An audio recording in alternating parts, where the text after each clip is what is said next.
Hey guys, welcome back to my channel. It is me, your boy Steven. I'm back today with another story time. I know, right? My life's that crazy, that insane. This time the story is about my two closest best friends that lost me as a friend. Yes, I said that correctly. They lost me.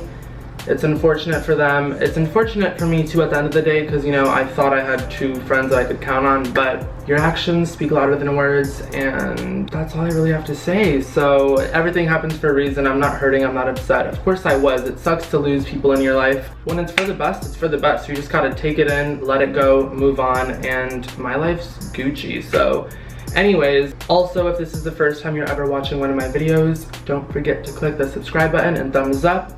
And check out my new clothing line. It's called Mine. The first link in the description below. Check it out. And yeah, let's get started. Okay, so like I said, this story time is about losing two friends. So I'm gonna call one friend, friend one. He's a boy. Then there's friend two. She's a girl.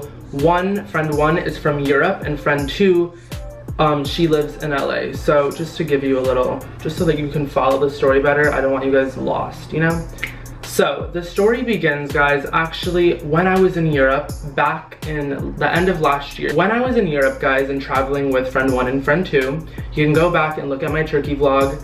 And in that Turkey vlog, guys, my phone broke. My phone screen broke when we were at the beach at this resort, and I was really upset about it. I talk about it in the vlog. Me not having a phone, like, sucks, you know, and it was really hard to get a phone fixed there. It's not like here in LA, where you just go to the iPhone store, the phone repair store, and you just come back in an hour. It wasn't like that at all. It was Turkey, there's no Uber, there's taxis, it's a foreign country, it's very, very foreign.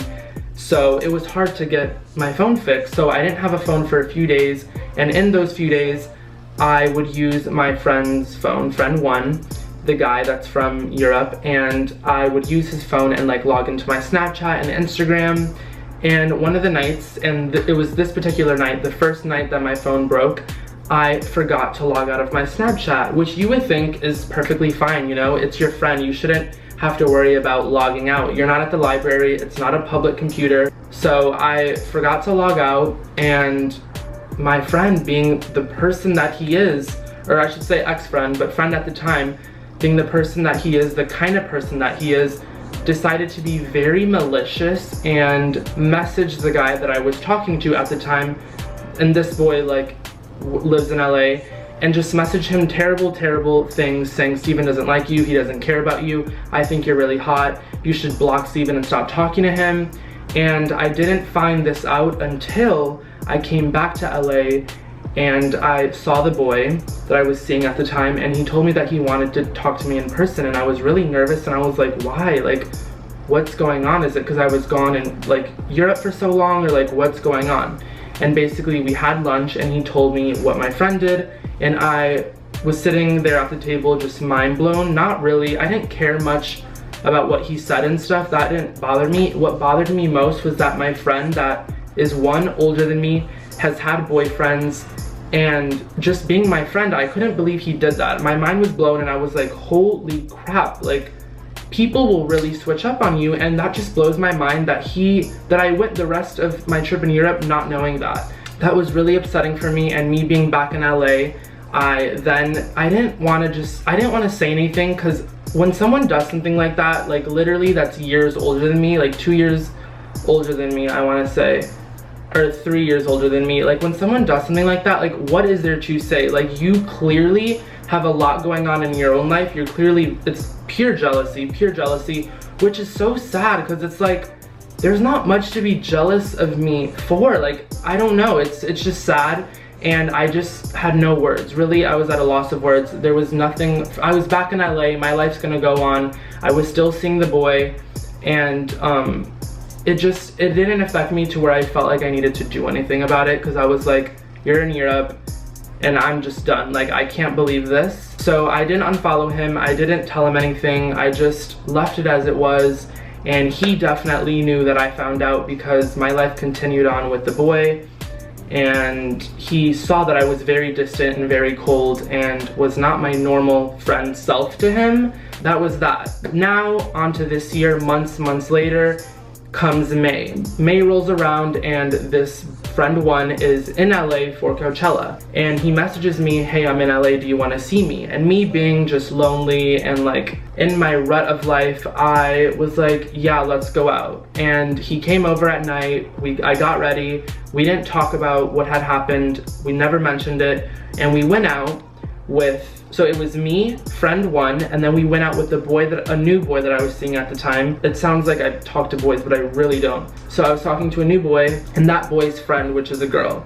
So the four of us go out, we have a fun time. My friend knows that I'm talking to this new guy. The next day rolls around, and I'm like thinking to myself, and I'm like, you know what, I'm gonna be his friend again, I'm gonna give him a second chance, but I'm gonna confront the situation now. I can't let what happened go unspoke of. I need to address it and just confront him about it.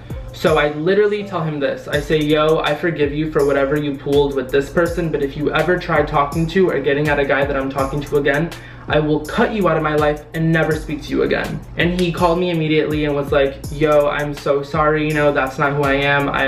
I'm sorry, I want a fresh start. Like, I don't want to lose you as a friend. Like, please forgive me. I know I was gonna bring it up, and he just was very, very sorry, because I know that this person doesn't want to lose me as a friend. One, they continuously attempt to use me and use me in small ways. Like, and there's not even that much to use me for. That's the sad thing, is like, you're really just stooping so low. But anyways, I forgive him, and he's in LA for Coachella. Then a few days later, I don't go to Coachella, I go to Texas to visit my friends, which I also did a vlog there if you guys want to see.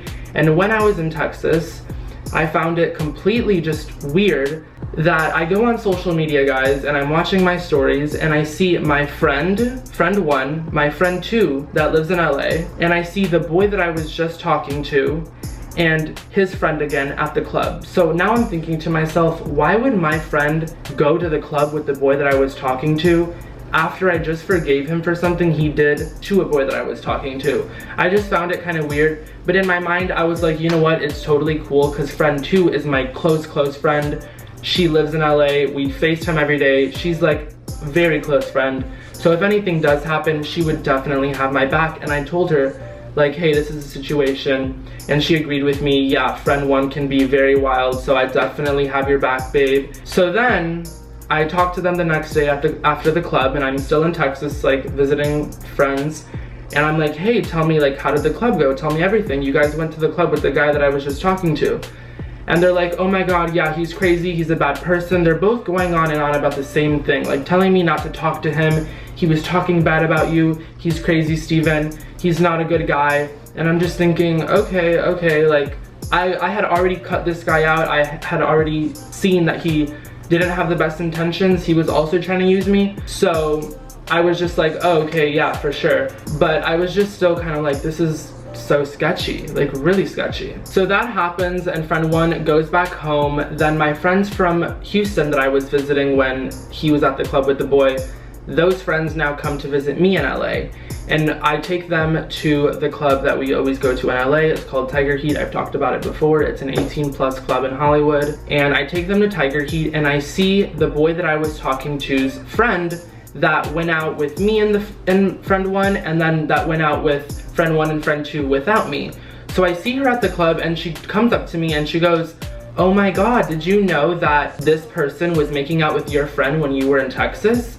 And I was like, no, I didn't. And she's like, yeah, isn't it crazy that he would make out with your friend? Like, he's such a bad guy. Because she then also saw that he wasn't a good guy. And I'm like, no, actually, it's more crazy that my friend would make out with the guy that I was just talking to after I forgave him for something he did and told him if he ever tried something like that again, I would never talk to him again. That's what's more mind-baffling to me, is that my friend would take a week for him to do it again. Like, what kind of morals do you have? Like, what is friendship in your eyes? What is, like, that's what I'm thinking. So now, after I find this out, I'm done. I obviously stick to my word. Fool me once, shame on you. Fool me twice, shame on me. Not gonna happen again.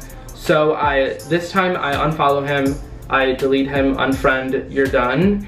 And it doesn't take a genius for him to figure out that I obviously found out, because he then unfollowed me, did all the same stuff, never reached out once, and I wasn't gonna reach out. I don't have the time or energy to argue with someone or like confront them after you continuously like are crazy, you know?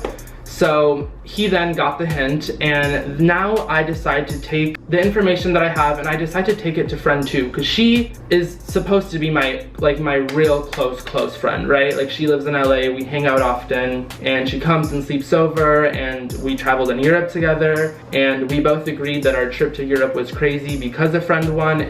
It was a great trip, but it was also extremely chaotic and hectic because of friend 1. He can't drink alcohol. He just can't drink alcohol. Some people can't, they change as a person. He happens to be one of those people. So I take this information and I ask her, hey, when you were at the club, did friend 1 and did the boy that I was seeing make out? Because you were there. And she's like, oh, honestly, I don't really know. I don't remember. I wasn't there all the time. And I'm just like, oh, okay. And now friend 1 is back in LA, and friend 1 and friend 2 are like this in LA. They're not hitting me up, and in my eyes, your actions speak louder than words. So you don't have to tell me anything. Just the fact that you're both like this and just leaving me in the dark makes it very evident and very clear and very obvious that you guys both know, and friend 2 is trying to cover for friend 1, and it's just beyond like fucked up. But I'm not gonna stop talking to friend 2 because of this. I just put it behind me and I just like continue my life. I don't hit them up while they're gallivanting LA.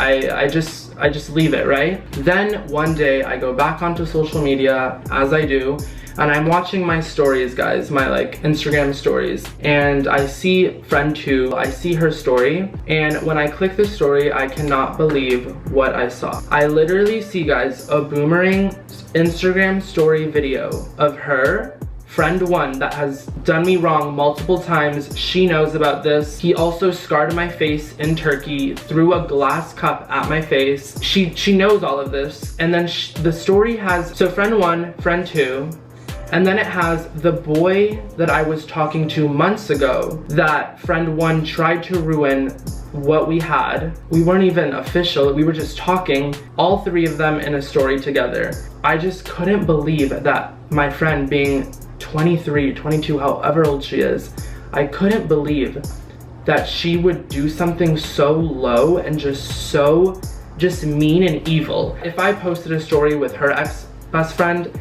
and then post a story with her ex, she would have a heart attack. So as I think she would have maybe put herself in my shoes, I was like livid. I was like, holy shit, I can't believe you're doing this. You could have hung out with them and just like put it under, and just, I could have never known. You could have been smart about it and not posted. But they're both, friend 1 and friend 2 are both the exact same person. They're both in their 20s, early 20s, don't have much going for them, live off of their parents, have no job, and have a true passion and love for alcohol, and have no like sense of direction in life. I have to just take all of this in and just realize, okay, Steven, this is happening for a reason. Let it go and move on. So when I see this story, I basically decide, okay, I'm done. You guys can have each other. You deserve each other. Literally the exact same person, boy and girl version of each other. The fact that my friend, knowing everything and just being my friend, I thought, couldn't believe that she would just do something so low. Like, you're in your 20s, like I'm 19. Why would you do something so mean and just evil, like literally evil? So yeah, guys, basically that's how I lost my 2 closest friends. I'm not upset about it. I'm more thankful that it happened, because it was just a waiting game. It was meant to happen. And over the past few months, I started to realize that friend 2 was such an opportunity-seeking person. She would only hang out with me if we were going to an event or a party, or we were gonna get like lit. She couldn't just hang out with me during the day. It was hard to make plans, like just normal friend plans during the day. She does the same thing every day. She tells me, we FaceTime literally every day, and she gets high and does the exact same thing. She has no direction, no sense of like, let me get my life together. I can't live off of my parents forever. I don't know, it's just really sad, but at the end of the day, I'm like so thankful and blessed that it happened, because I truly believe that you are who you surround yourself with, and I'm neither of those people. I'm not like that. I'm such a different person. I don't know, that's just not the life I want to live or the person I want to be like. I don't want to be a fake, terrible friend that's just fake. And when you do something that low and that mean, it truly shows that you just don't care about me. Like, you have no regard for me as a person, and you just genuinely give zero shits. Your actions speak louder than words. Her silence and their silence was loud enough for me to hear very clearly. And that's the story of me losing my two pretty closest friends. But that's life, right? Like, that's LA in a nutshell, really. People come here to just clout chase, and now they're both clout chasing the same ex-Team 10 manager, not even member, and it's sad and like disgusting to watch. And that's my story. I hope you guys enjoyed this story. It's wild, and it's like, I can't believe the situations that get brought into my life, but at the end of the day, I'm like, that made me a way stronger person, so I'm still good. And yeah, I hope you guys enjoyed this. I know it's like not the happiest story time, but that's my life. And yeah, if you guys have any similar stories of like close friends doing you wrong, leave them in the comment section below. And subscribe, and don't forget to follow my Instagram, Twitter, and Snapchat. Those will be in the description. Follow me. I love you guys so much. I truly do love you. Thank you for watching. We're almost to 100,000 subscribers. I love you. Have a great day, and I'll see you when I'm back. And don't forget to stay hot, of course. Always stay hot.